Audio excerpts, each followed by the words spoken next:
వచ్చి కమర్షియల్ అట్లా ఉంచు, కమర్షియల్ సూపర్ హిట్ అదొకే. సార్ ఒక బ్రహ్మాండమైన సినిమా తీసా, సార్ అంటే ఫీల్ ఉన్న ఫిల్మ్. నాకు for example as an artist నా లైబ్రరీలో పెట్టేసుకునే సినిమా వన్ ఆఫ్ ద 200 ఫిల్మ్స్ అవ్వచ్చు నేను చేసిన సినిమాలు. సో అచీవ్మెంట్, ఆ ప్రైడ్ ఆర్టిస్ట్గా నాకుంది. అట్లాగే ప్రతి ఒక్కడు పనిచేసినాడు, అందరికీ ఆ ప్రైడ్ ఉంది. అలా ఫీల్ అవుతున్నారు సార్, నిజంగా మాట చెప్తున్నారు sir. See, this film is an experience. Sir ఇది స్ట్రైట్ అవే కమర్షియల్ అంటే మసాలా సినిమా కాదు, డీప్ రూటెడ్ ఫిల్మ్. పబ్లిక్ కూడా ఈరోజు మాట్లాడే మాట అదే సార్. అంటే ఇండివిజువల్గా ఎవరి కాళ్ళు అంటే రివ్యూస్ చాలా మంది ఉన్నారండి. మామూలు ఒక వాళ్ళకి ఫాలోవర్స్ ఉంటారు, ఒక 5 లక్షలు 6 లక్షలు 10 లక్షల మంది ఫాలోవర్స్ ఉంటారు.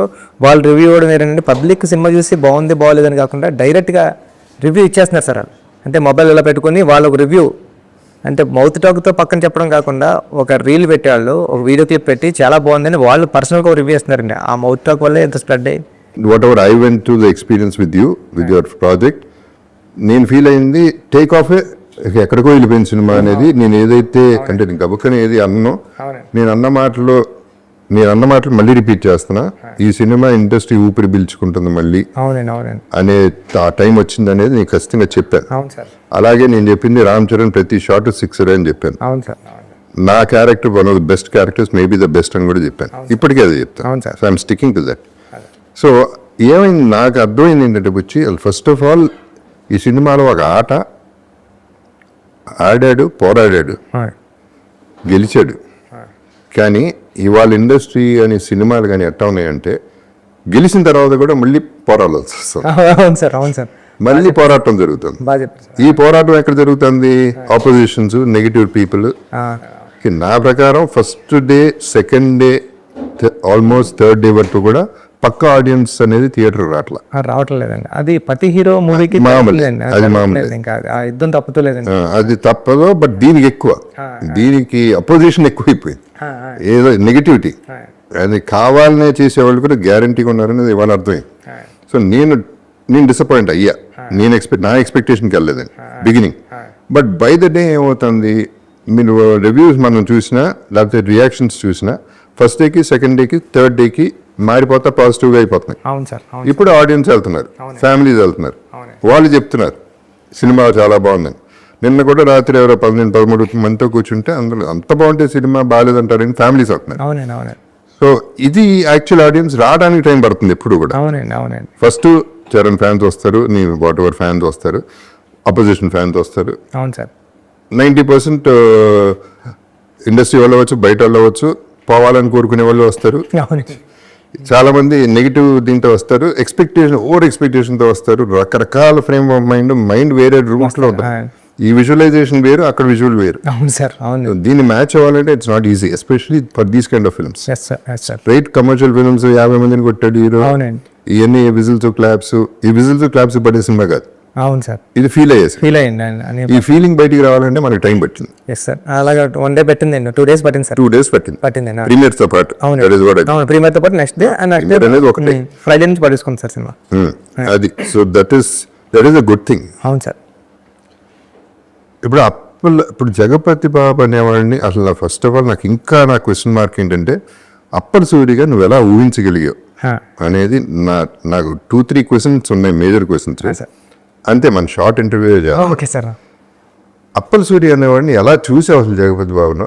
ఆ ఏఐ తీసుకొచ్చినప్పుడు ఇది నాకు మ్యాచ్ అవుతుందని నువ్వు ఎలా అనుకున్నావు? ఆ క్యారెక్టర్ పండించగలను అనేది నువ్వు ఎలా అనుకున్నావు? Because there are so many artist who can look like Appal Suri easily.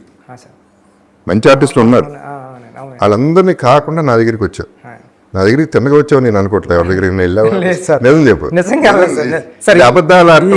నిజంగా నేను ఆలోచించుకుని ఉంటాను కానండి ఎవరికి వెళ్ళిన నేరేషన్ అప్పల్ సూరి ఏం ఆలోచించుకున్నావు చెప్పు. నేనేమనుకుంటాను సార్, మీరు రాయల్గా ఉంటారు సార్, మీరు రాయల్గా ఉంటారు. అప్పల్ సూరి అంటే ఒక విలేజ్ లో ఒక 65-75 years ఉన్న ఓల్డ్ మ్యాన్ లో చేయాలంటే జగపతి బాబు సార్ కరెక్ట్గా ఉంటారా ఉండరా అంటే మేము చూసిన వెంటనే రాయల్టీ కనిపిస్తారు సార్. అప్పల్ సూరి చూసిన వెంటనే నాకు డౌట్ అక్కడే అండి. అప్పల్ సూరిని చూసిన వెంటనే అప్పల్ సూరి చాలా సింపతి పర్సన్లా ఉండాలండి. తన ఏజ్ దగ్గర నుంచి, తన మాటల దగ్గర నుంచి, తన లుక్ వైజ్ దగ్గర నుంచి అన్నీ కూడా అప్పల్ సూరిని చూస్తే ఆడి ప్రయత్నం గుర్తు రావాలండి, ఆడు పేదరికం గుర్తు రావాలండి, ఆడు స్ట్రగుల్ గుర్తు రావాలండి. ఎన్నట్లో మీలో కనిపించేవా అని నేను కొద్దిగా స్ట్రగుల్ ఫీల్ అయ్యాను సార్. ఎందుకంటే మిమ్మల్ని చూస్తుంటే జగపతి బాబు గారు వస్తున్నారంటే రాయల్టీ సూపర్ ఉన్నారా సారు అని ఉంటారు. ఇప్పటికీ మీరు అలా ఉంటారు, మీ ఏజ్గా మీ గాయం మూవీలోని గట్రా ఇంకా సూపర్ ఉంటారు అని నేను ఏమనుకున్నాను అంటే అండి, అప్పుడు నేను ఏఏలో ఫోటో డిజైన్ చేయించుకున్నాను సార్. ఏఏలో ఫోటో ఒక మన ఆయన ఉన్నారు కదండి, మన మేకప్ ఆయన రషీద్ గారికి ఇచ్చి ఏలో రషీద్ గారికి చేస్తే నాకు లుక్ కనిపించారండి. ఓరు నాయన జేబీ సార్ కరెక్ట్గా ఉన్నారు, మనం గెలిపోవచ్చు అని మీ దగ్గరకు వచ్చి నేను నేరేషన్ ఇచ్చానండి. అస్సలు ఎవరి దగ్గరికి వెళ్ళలేదండి నేరేషన్కి ఈ ఫిల్మ్కి అయితే. మైండ్లో ఇంకెవరు ఉన్నారు సార్? మైండ్లో ఎవరు లేదు సార్. సరే, ఓకే. సరే. సో ఇది అప్పల సూరి నుంచి అప్పలవలస వరకు తీసుకెళ్ళావు జగపతి బాబుని. సార్ ఆ ట్రావెల్, ఆ జర్నీ నువ్వు ఊహించింది నేను ఊహించలేను. కానీ ఎప్పుడైతే నువ్వు ఏ చూపించావు photo, I was in it. నేను ఫీల్ అయిపోయాను. ఏ రోజైతే మనం ఇక్కడే ఇదే ఆఫీస్లో మనం పైన స్టార్ట్ చేసాం ఫోటో షూట్, డ్రెస్ వేయగానే అందరూ కళ్ళల్లో తెలిసిపోయింది అప్పల సూరి ఉన్నాడు, అప్పల సూరి కనపడుతున్నాడు, జగపతి బాబు కనపడట్లేదు అనేది క్లియర్గా కనపడింది. అప్పుడు దాకా నాకు 100% నమ్మకం లేదు. వేసిన తర్వాత 100% ఫస్ట్ కెమెరా క్లిక్కే అర్థమైపోయింది, okay we're done, we're good అని. ఆ తర్వాత ఇంకా ఆలోచించడానికి నీకు లేదు, నాకు లేకుండా పోయింది. So I want thank you for one thing, for thinking of me as Appal Suri, which is an impossible thing. నేను నా క్లోజెస్ట్ ఫ్రెండ్స్ కూడా గుర్తుపట్టలేదు, చాలామంది ఫ్యామిలీలు కూడా గుర్తుపట్టలేదు. గుర్తుపట్టకుండా జగపతి బాబు కనపడకుండా అప్పల సూరి కనపడేలా చేశాడు, నంబర్ 1. నంబర్ 2, లాస్ట్లో మళ్ళీ అప్పల సూరిని మళ్ళీ గుర్తు చేశావే, అది రామ్ చరణ్ లాంటి పెద్ద స్టార్ నోటితో క్లైమాక్స్లో మళ్ళీ తీసుకొచ్చావు. అది డైరెక్టర్స్ విజన్. అక్కడే నేను పండా, అప్పల సూరి పండింది ఆ షాట్ వల్ల. పర్ఫార్మెన్స్ అన్ని పక్కన పెడితే ట్రాక్మే కూడా సార్, మీకు ట్రాక్మే కూడా సార్ ఇది అప్పల సూరి కదండి మీకు. అందుకే పెద్దిగడి కదా అప్పలవలస స్టేషన్ అయిందండి. ట్రాక్మే కూడా పెద్ది పరిగెట్టేటప్పుడు కూడా మీరు కనిపిస్తారండి పెద్దికి మళ్ళీ ట్రైన్ బ్యాక్ వచ్చేస్తుంటే, రన్నింగ్ రేస్లో కూడా ట్రైన్ బ్యాక్ వచ్చేస్తుంటే మీకు తగిలేస్తుందని ఫీల్ అయితే అనపడిపోయాడు అంతే అండి. అప్పుడు కూడా మీరు వచ్చారు స్క్రీన్ మీదకి, అప్పుడు కూడా వాయిస్ ఓవర్లో కూడా మీరు ఉంటారు, ఇలా బతకడం కదరా పెద్ది, ఇలా సావడం తప్పురా అని. అప్పుడు లెగిస్తాడు, అప్పుడు ట్రై చేస్తాడండి. హీరో తర్వాత అప్పల సూరి క్యారెక్టర్ అండి. అందుకే లాస్ట్ వరకు కూడా హీరో మాటల నుంచి మీరు అన్నట్టు హీరో మాటల నుంచి వచ్చే డైలాగ్ కూడా అప్పలవలస అనేది అవుతాడండి. అప్పుడు కూడా మీరు చూస్తే థియేటర్ అంతా కూడా అప్పటి వరకు సౌండ్స్ మ్యూజిక్తో ఉన్నది. వచ్చి ఆ స్టేషన్ మాస్టర్ వచ్చి ఇలా అడిగితే మొత్తం థియేటర్ అంతా ఏం చెప్తుందని హీరో మాటలకి ఆయన మాటలు సైలెంట్ అయిపోద్దండి. మీరు చూడండి మొత్తం ఆడిటోరియం అంతా సైలెంట్, మ్యూజిక్ కూడా ఉండదండి అక్కడ. అప్పుడు మీ నేమ్ ఎప్పుడైతే అనౌన్స్ చేశారో అప్పుడు అరుపులు కేకలు ఉంటాయని నేను ఫీల్ అయ్యాను సార్. అది పండింది వచ్చి. ఇప్పుడు this is where I respect directors. ఇప్పుడు ఆర్టిస్ట్ చేయటం ఒక ఎత్తు అయితే, ఎక్కడ మళ్ళీ ఆ ఆర్టిస్ట్ పేరో లేకపోతే మాటో రావాలి అనేది డైరెక్టర్స్. ఇప్పుడు అంతపురం తీసుకుంటే ఫర్ ఎగ్జాంపుల్, ఆ టైంలో సౌందర్య అనేది ఉన్న సిచ్యువేషన్కి ఎవడో ఒకడు రావాలి, ఒక ఆపద్బంధుడు రావాలి. అది ఎవడన్నా కానీ ఆడ మగ ఎవరైనా ఓకే, ఆ సిచ్యువేషన్లో రావాలి అనేది ఆ స్క్రీన్ ప్లే అనేది director thought. It is not the artist thought, it is not the artist greatness. లక్కీగా నాకు పండింది ఆ క్యారెక్టర్.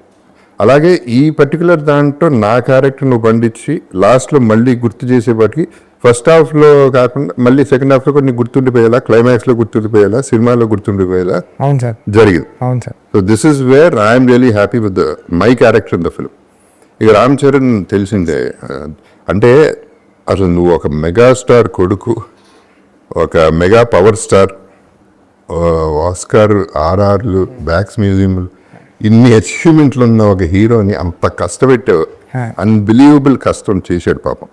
అంటే రంగస్థలం ఉంది ఫర్ ఎగ్జాంపుల్, నేను చేసిన చిన్న దాంట్లో కష్టం కంటే ఎమోషను, డ్రామా ప్లే చేయటం ఈజియర్ దెన్ బాడీ బిల్డ్ చేసి బాడీ తగ్గించి ఈ ప్లే ఉంది. అది మెంటలీ ఫిజికలీ అంటే ప్రాణం పెట్టడం కాదు, మనిషి చేసే పని చేయలేరు రామ్ చరణ్. మనిషి కంటే ఎక్కువ చేసాడు. ఒక స్టారు, మెగాస్టార్లు, ఈ స్టార్ల కంటే కూడా బాగా పెద్దగా చేసాడు, గొప్పగా చేసాడు. ప్రతి ఫిల్మ్కి అంటే పొగడాలని పొగట్లేదు వచ్చి గ్యారంటీగా. నేను రంగస్థలం అప్పుడు నేను ఒకటి అన్నాను, చిరంజీవి గారు కూడా ఫీల్ అయ్యారు స్టేజ్ మీద అన్న, first time Ram Charan act చేశాడని. నాకు విపరీతంగా నచ్చాడు రంగస్థలం. అక్కడ నుంచి ప్రతి సినిమాకి 10x 20x 30x పెరుగుతా వెళ్ళిపోతున్నాడు యాజ్ అ ఆర్టిస్ట్. అవును సార్, ఈ సినిమా పీక్. అవును సార్, ఇప్పుడు పర్ఫార్మెన్సెస్ లో పీక్. అవునండి. సో తంది ఇక నోన్ ఫ్యాక్టరీని ఎక్కువ మాట్లాడాల్సిన అవసరం కూడా లేదు, ఇక దాన్ని ఎక్కడికో వెళ్ళిపోయాడు. అవును సార్, ఈ రోజు మొత్తం అంతా సోషల్ మీడియా అంతా కానీ, సినిమా చూసిన వాళ్ళంతా కానీ మాట్లాడేదంతా చరణ్ గారు అండి. పెద్ది అంటే పెద్ది ఎక్కడ కూడా రామ్ చరణ్ గారు అన్న పర్సన్ కనపడలేదండి. పెద్ది క్యారెక్టరే, పెద్ది ఇన్వాల్వ్మెంట్, పెద్ది ఆయనకి అందరూ కూడా నేనేదో రాసుకుంటా నేషనల్ అవార్డు వస్తుందని నేను అనుకున్నాను కదండి. ఆయనకి ప్రతి ఒక్కళ్ళు కూడా అందరూ నేషనల్ అవార్డు వస్తుంది వాళ్ళే అంటున్నారు. అది గ్యారంటీ. అంటే ఆయన పర్ఫార్మెన్స్ అంత రంగస్థలం, ఆర్ఆర్ఆర్ అన్నీ బాగున్నాయండి. దానికన్నా దీంట్లో పీక నేను నమ్మానని జనాలు కూడా అది ఆ ఫస్ట్ మార్కులు అయితే దానికి వేసేసారండి సినిమాలో. అది డిజర్వింగ్ కూడా. అది దర్ ఇస్ నో చాయిస్ అక్కడ, ఎవరికి చాయిస్ వదల. అంటే ఇష్టం లేని వాళ్ళు కూడా చచ్చినట్టు ఒప్పుకోవాలి. అలా ఉంది సార్. మనసు ఒప్పకపోయినా మనసుకు తెలుసు, అవునండి, అవును. బయటికి చెప్పలేకపోయినా. బట్ అది దాని గురించి పెద్ద డ్రామా లేదు, ఇంకా మనం ఏం చేయలేదు. అంటే మనం ఆపలేని కాంప్లిమెంట్. అవును సార్. అది కాంప్లిమెంట్ కూడా కాదు, అటువంటి అప్రిసియేషన్, అటువంటి ఆర్టిస్ట్ మనం. ఎందుకంటే సార్ ఇప్పుడు ఒక జోక్ వేస్తే సరదాగా నవ్వు వచ్చేస్తుందండి. ఒక ఏడిపించడం అంటే మామూలు విషయం కదండి. అది ఆ లేడీస్ అందరూ ఏడుస్తున్నారు. నిన్న నేను అల్లు స్టూడియోస్కి దానికి వెళ్ళానండి. వెళ్తే దాంట్లో కూర్చొని అందరూ చూస్తుంటే ఇలా తుడుచుకుంటున్నారండి. వాళ్ళ హస్బెండ్లు అంటున్నారండి, అంటే ఈ స్క్రీన్ ఇలా వాళ్ళ ఫేస్ మీద పడుతుంది కానీ ఇలా బ్యాక్ చేస్తే ఆగు అంటున్నారండి. అయినా సరే తుడుచుకుంటారండి. అంతలా ఓవర్ కనెక్ట్ అయిపోయిందండి లేడీస్కి. అంటే అంతలా ఇన్వాల్వ్ అయిపోయి చేశారండి చరణ్ గారు. లేకపోతే పెద్ద ఒక స్టార్ హీరో పెద్ద ఇలాంటి క్యారెక్టర్లో ఒదిగిపోయి ఒక ఆడియన్ని అలాంటి ఎమోషన్ రప్పించడానికి విజిల్ అయితే ఈజీగా వేస్తారండి స్టార్ హీరోకి. స్టార్ హీరో ఏడుస్తుంటే ఆడియన్ ఏడ్చారంటే అండి అది చాలా విజిల్ ఉంది. ఎంటర్ అయ్యే ముందే మ్యూజిక్ వేసేస్తారు, స్టార్ రావాలండి, పేరు పడతాయి అది క్యారీ చేసేస్తారు సార్. బట్ ఇప్పుడు ఇది సరే, మిగతా ఇట్లా ఉంచితే ఆఫ్ కోర్స్ నీకు ఫెంటాస్టిక్ టెక్నీషియన్స్ దొరికారు. ఒక టీం, మామూలు టీం కాదు. ర్యాండీ ఎప్పుడు అన్నట్టే is the only DOP you can say okay without directors కంటే. ఎందుకంటే డైరెక్టర్స్ థాట్ తెలిసిన మనిషి. సరే రెహమాన్ గారు, ఇక ఏదంటే సినిమా గురించి ఆల్రెడీ రిలీజ్ అయింది కాబట్టి నేను ఎక్కువ దాని గురించి మాట్లాడలేదు. బట్ నన్ను ఇంత ఎలివేట్ చేసి, అప్పల సూరిని ఇంత ఎలివేట్ చేసి అప్పలవలస వరకు తీసుకెళ్ళి సినిమా పండించేసి డెఫినెట్గా నాకంటూ ఒక సాలిడ్ పేరు వచ్చేసింది సినిమాలో. చేసే ప్రతి షాట్ చేసినప్పుడల్లా సూపర్ అని మీరు అందరూ ఫీల్ అయ్యారు, నేను ఫీల్ అయ్యాను జెన్యున్ గా. ఇది ఎక్కడికో వెళ్ళిపోతుంది అనేది మీరు అనుకున్నారు, నేను అనుకున్నాను, అందరూ అనుకున్నాం. కానీ నా పెయిన్ ఏంటంటే మాట వరుసకి జగపతి బాబు అంటున్నారు తప్ప నా పేరైతే అప్పల సూర్యని ఎక్కువ వాడలేదు. దీనికి ఇంకో ఎవరో పెద్ద డైరెక్టర్ పేరు చెప్పను, ఆయన ఫోన్ చేసి అన్నాడు, ఇదేం కర్మ అండి, ఇదే మలయాళ పాడో తమిళాడో హిందీ వాడో చేసి ఉంటే లేపి ఎక్కడో కూర్చోబెట్టారు ఆ క్యారెక్టర్. మీరు తెలుగుడు అయిపోయారు, మీ బ్యాడ్ లక్ అది, మనాలు లేపుకోరు ఏంటండి అన్నాడు. అవునా కాదా సార్? యాక్చువల్లీ ఏమైందంటే అండి, నాకు స్టేజ్ ఎక్కినప్పుడు నా స్టేజ్ ఫీడ్ సార్ కొన్ని పేర్లు మర్చిపోతాను. నాకు ఏదైనా స్పీచ్ వచ్చిన తర్వాత మాట్లాడేసి టక్మన్కి ఎందుకు వచ్చేద్దాం అనుకుంటా సార్. మీకు ఎప్పుడు కూడా నేను ప్రొడ్యూసర్ల గురించి కూడా మాట్లాడాను సార్. నాకు గుర్తున్నాయి 2-3 నా ఎదురుగుంటా ఎవరైతే ఉన్నారో వాళ్ళని చూసుకుంటాను సార్. నేను వాళ్ళ స్క్రీన్ ముందు కనబడుతున్నారు అనుకోండి సార్, గుర్తురావు సార్. అందుకే సార్ నేను విజయవాడ ఫంక్షన్లో చెప్పాను సార్.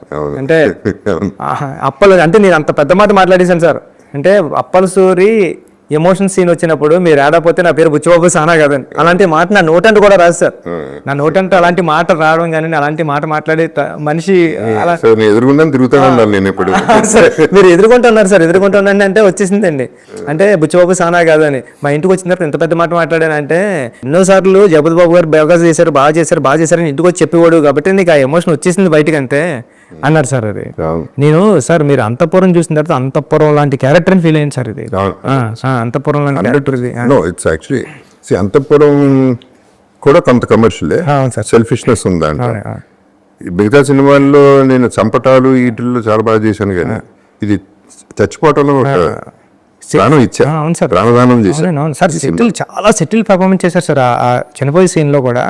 మీరు అంటే ఇంకా మామూలు అంటే మా బండి మన అవసరం కాదు ఆత్మగౌరవం అని చెప్పేటప్పుడు డైలాగ్ వచ్చిన నాకు గూజుమ్స్ వస్తూ ఉంటాయి సార్. అప్పుడు కూడా మీరు అదే డైలాగు మీరు క్లైమాక్స్లో మీరు ఉండరండి, విజువల్గా మీ వాయిస్ పడుతుందండి హీరో ఫేస్ మీద.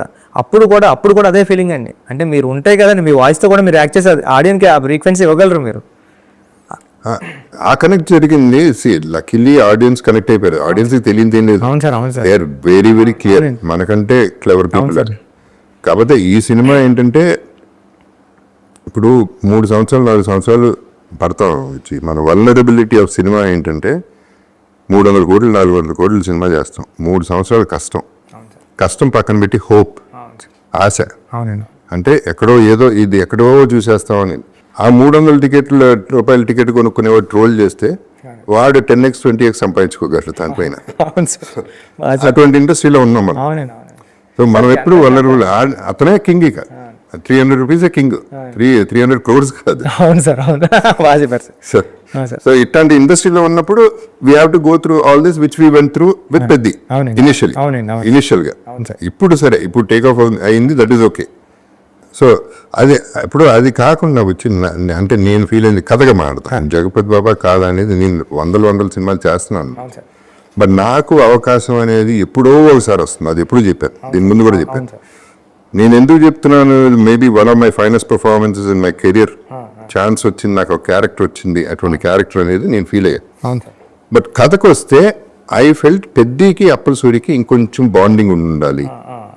ఇంకా బాండింగ్ ఉంటే ఒక రామ్ చరణ్ లాంటి అంత పెద్ద స్టార్ని, నేను 35 ఏళ్ళుగా ఉన్న ఇండస్ట్రీలో నేను ఒక మనిషిని, ఓల్డర్ పర్సన్ని ఊరే అరే అనుకుంటా ఉండి ముచ్చట్లాడుతూ ఉంటే ముద్దుగా ఉన్నాను. నాకు స్క్రీన్ మీద రామ్ చరణ్ని ఇసుక్కుంటా ఉంటే, తోసేస్తా ఉంటే నాకు ముద్దుగా ఉండేది, ఫీలింగ్ భలే ముచ్చటగా ఉండేది. సరే, ఇప్పుడు నెక్స్ట్ నువ్వు హీరో అంటే ఏంటి దాని సంగతి ఏంటి? కట్అవుట్లు ఏంటి? ఈ జనాలు నువ్వు హీరో అంటే, నేను హీరో అంటే కెమెరా ముందు జస్ట్ మీకు పక్కన యాక్ట్ చేయమంటే కూడా చేయలేను సార్ నేను. కాదు, నువ్వు హీరో. సరే, హీరో అయితే నువ్వు ఏం కట్ చేస్తావు ఈసారి? సార్ ఈసారి ఏమీ లేదు సార్. ఈసారి అంతా ఫుల్ యాక్షన్ మాస్. కాదు, ఈ మధ్యన కొంచెం సినిమా రిలీజ్ ముందు, ఓకే, బిఫోర్ దట్ వచ్చి ఐ ఫెల్ట్ ట్రైలర్ వాస్ కొంచెం గూఫ్. ట్రైలర్ ఒకటి మనకి బ్యాడ్ జరిగింది ఏంటంటే, one of the reasons chance ఇచ్చావు. ఎక్కడ ఛాన్స్ ఇచ్చామంటే too many things in one thing అనేది అయిపోయింది ట్రైలర్. అక్కడ వీళ్ళకి ఛాన్స్ ఇచ్చేసాం మాట్లాడుకోవడం. సో ఫస్ట్ షో ప్రిపేర్ అయ్యి వచ్చారు, మోసేవాళ్ళు. భుజం మీద ఎత్తుకుని తిరిగే వాళ్ళు ఎత్తుకుని తిరిగారు, అదొకే. తల మీద ఎక్కించుకున్న వాళ్ళు ఎక్కించుకున్నారు. మిగతా వాళ్ళు మోసే ఛాన్స్ ఇచ్చారు. అదొక ఇటువంటి films we cannot afford that kind of a goof up. So anyway, that is also happen. So అదే నేను చెప్తున్నా, హీరో అని చెప్పేసి నువ్వు హీరో చేస్తున్నావు అంటే కొంచెం ఏం చేస్తున్నావు ఈసారి సార్? మీరు అలా అనుకోండి, నేను హీరో నవ్వుతారు. ఇంకో కటింగ్ ఏదో చూసాను, దాంట్లో నువ్వు గంజి ఇక్కడ స్పెషల్గా పెట్టుకుని ఈ కాలర్ ఇంటర్వ్యూ పెట్టుకుని ఆ చెస్ట్ కనపడని చెస్ట్ ఎక్కడ ఉందో చెస్ట్ రొమ్ము కాకపోతున్నావు పోతున్నావు. ఇది చిన్నప్పటి నుంచి ఇష్టం సార్, ఇలా వదిలేసుకోవడం. ఇక్కడ పట్టుకుంటే, అవును సార్, ఇక్కడ పట్టుకుంటే పీక్ ఏదో పట్టుకున్నట్టు ఉంటుందండి నాకు. అంతే సార్. పెళ్లికలు వచ్చేసినట్టుంది, మళ్ళీ పెళ్లికలు వచ్చింది. మా ఆవిడ తిడుతుందండి అక్కడ, తిట్టిన బాగా తిట్టిన ఏం పర్లేదు. అవును, ఎవరో దేంట్లో రాశారు బుచ్చి 75 takes తీసుకున్నాడు జగపతి బాబు అని. ఏంటి దాని సంగతి ఏంటి? ఎక్కడ తీసుకున్నారండి? అంత సీన్ లేదండి. 75 takes కదా సార్. అభినిష్టానికి రాస్తారు 75 takes దేనికి? అసలు మనం 2 టేకులు 3 టేకులు అంటే ఎప్పుడు అసలు 1 2 అండి. మీరు ఇంకా డబ్బింగ్ చెప్పారన్నారండి ఆ ఫీల్ తో. డబ్బింగ్ పెయిన్ఫుల్ గా చెప్పాను. మీరు ఇంటర్వ్యూలో ఇదంతా ఎప్పటికీ మీరు డబ్బింగ్ సార్ 1 2 3 2 టేకు ఓకే అయిపోయింది సార్. మీరు రావడం అప్పలసూరులోకి వచ్చేసారు సార్. మీరు యాక్ట్ చేసినట్టు లేదండి, అప్పలసూరు సెట్లోకి వచ్చినట్టు ఉంది సార్. మీరు అక్కడ బయట కూడా మీరు బయటకు వెళ్ళినప్పుడు కూడా ఎవరు గుర్తుపెట్టుకోరు కదండి. మీరు సెట్లో వచ్చినా కూడా మిమ్మల్ని అందరూ ఎవరైనా బయట వస్తే జగపతి బాబు గారు అనేవారు. అంతలా ఇన్వాల్వ్ అయిపోయిన తర్వాత అసలు యాక్ట్ చేయాల్సిన అవసరం లేదు సార్. బిహేవ్ చేస్తే 100%. అది ఐ కంప్లీట్లీ అగ్రీ. ఎస్పెషలీ ఇప్పుడు అంతపురంలో లాగా ఐ లివ్డ్ ఇట్. అంటే ఎక్స్పీరియన్స్ నేను ఆ ఎక్స్పీరియన్స్ లో ఉండిపోయా, ఆ భ్రమలో ఉండిపోయా నేను అప్పలసూరిని. మీ బాడీ లాంగ్వేజ్ కూడా మీరు చెప్తుంటే, మీరు ఇప్పుడు కూడా చూడండి అప్పలసూరి బాడీ లాంగ్వేజ్ నడుస్తుంటే అబ్జర్వ్ చేస్తే, ఒక ఓల్డ్ పర్సన్, ఒక 75 years ఓల్డ్ పర్సన్ లాగా అలా తోలుతా నడిచినట్టు ఇలాగా అలా ఉండదు సార్. అది అంటే ఆ ఛాన్స్ బై డిఫాల్ట్ నువ్వు చెప్పగానే వచ్చేసింది, ఆ క్యారెక్టర్లో ఉంది కాబట్టి ఆర్టిస్ట్ కూడా అలాగే దిగ్గలు క్యారెక్టర్. నిన్న నేను అక్కడ సినిమా చూడడానికి వెళ్ళినప్పుడు మీ సీన్, మీరు ఎమ్మెల్యే కాల్ పట్టుకు బతిమాలేటప్పుడు అందరూ ఏడుస్తున్నారే. అవును, అది బాగా ఎమ్మెల్యే కాల్ పట్టుకు బతిమాలేటప్పుడు ఆ సీన్ అందరూ ఏడ్చేస్తున్నారే. ఏడుస్తుంటే నేను అస్సలు స్క్రీన్ వైపే చూడలేదండి, వింటున్నానండి వాళ్ళ ఫేస్లో ఎక్స్ప్రెషన్ చూడలేదు. అది బాగా పండింది. అది నా క్యారెక్టర్ ఉన్నంత వరకు చాలా బాగా పండిస్తుంది. అదే అడిషనల్ బిట్స్ వేరే, అది ఉండుంటే ఇంకా బాగుండేది. సో ఎనీవే, ఇప్పుడు యాజ్ ఇట్ ఈస్ మన 4th day అనుకుంటే వాళ్ళ Wednesday Thursday ప్రీమియర్తో కలిపి. అంటే ప్రొడ్యూసర్స్ ఆల్రెడీ హ్యాపీగా ఉన్నారు. సో ఓవరాల్ ఆడియన్స్ నాకు నచ్చింది ఏంటంటే, ఫస్ట్ డే ఆడియన్స్ థియేటర్ బయటకు వచ్చింది చెప్పింది వేరు, రోజు రోజుకి వేరే వేరే వేరే బెటర్మెంట్ పాజిటివ్కి వెళ్ళిపోతాం. That is what I'm happy about the whole film. నా కోసం ఇంతలా మాట్లాడతారు నాకు తెలియదండి. చరణ్ సార్ కోసం బేబసం పీక్లో మాట్లాడుతున్నారండి. బుచ్చి నువ్వు బాగా చేసావని నాకు నా ఇన్స్టా చూస్తాయండి, జస్ట్ అవార్డు చూపించారండి. నా ఇన్స్టా యాప్లో ఉన్నదండి, అది చూపిస్తే తెలియస్తే 1 hour మెసేజ్ చూడడానికి 1 hour అంటే ఇట్లా కమింగ్ ఇంకా ఫాస్ట్ 4 days ఉన్నాయి కదా సార్. 1 hour చూడడానికి 5-6 hours పట్టింది సార్. 1 hour మెసేజ్ చూడడానికి ఇలా 1 hour బ్యాక్, ఇంకా 2 hours 3 hours వెళ్తే ఎలా ఉంటుంది అంత అప్లోడ్ వచ్చింది సార్. ఉప్పినాకి ఎంత వచ్చిందో దానికి 10 times వచ్చింది సార్. అంటే రావాల్సిందే. అంటే మంచి కథ చెప్పాడు, అందరూ కథ మాట్లాడారు సార్. చాలా మంచి కథ, ఇలాంటి కథ వస్తే బాగుంటుంది. ఇలా ఎన్నో కథలు చూసాం. అంటే ప్రతిదీ కమర్షియల్ సినిమా అయినా ఒక కమర్షియల్ యాంగిల్లో ఉండి ఇలాంటి మన కథ ఒకటి రూటెడ్ కథ చెప్పడం కానీ, ఒక ఇన్స్పిరేషనల్ స్టోరీ చెప్పడం కానీ, ఒక స్టార్ హీరో చేయడం, ఒక డైరెక్టర్ చేయడం, దీని గురించి ఎక్కువ మాట్లాడారు సార్. ప్రతి ఒక్కడో రివ్యూర్ అయిపోయి ప్రతి ఒక్కడో వీడియో చేసి పెట్టాడు సార్. అంటే ఇన్ని వీడియోస్ నేను తెలిసి నేను రీసెంట్గా ఏ సినిమాకి చూడలేదండి. అందరూ కూడా అంటున్నారు ఇన్ని వీడియోస్, ఒక సినిమా బాగుంది అని. లేదు బిచ్చి, ఇప్పుడు అంటే నీకు క్రెడిట్ అది రావచ్చు. ఎందుకంటే అది you can own it because for example నువ్వు సినిమా ఒక ఏప్రిల్ రిలీజ్ అవ్వాలి. అవును సార్. పోస్ట్పోన్ అయింది, అది నీ వల్లే అయింది. కానీ అక్కడ బ్యూటీ ఏంటంటే నువ్వు ఏం చెప్పావు ఆ రోజు, నా రెమ్యునరేషన్లో తీసేసుకోండి, మీకు పోతాయి, దీనివల్ల మీకు నష్టం జరగచ్చు, జరిగితే నా రెమ్యునరేషన్ కట్ చేసేయండి, కానీ నేను సినిమా అప్పుడే రిలీజ్ చేస్తాను. అది నేను నమ్మకం, నీ మీద నీకున్న కాన్ఫిడెన్స్, సినిమా మీద ఉన్న కాన్ఫిడెన్స్, అది అక్కడ కనబడుతుంది. ఎందుకంటే leaving remuneration is not a joke. సినిమాని అంత నమ్మేవు కాబట్టి అంతవరకు వచ్చింది, అందుకనే ఆ పేరు వస్తుంది. So let us celebrate your name and let us celebrate the film. So we are good. Let's be happy. Okay? Sir, thank you, sir. Okay. Sorry, Bachchi. Thank you, sir. Thanks. I love you, sir.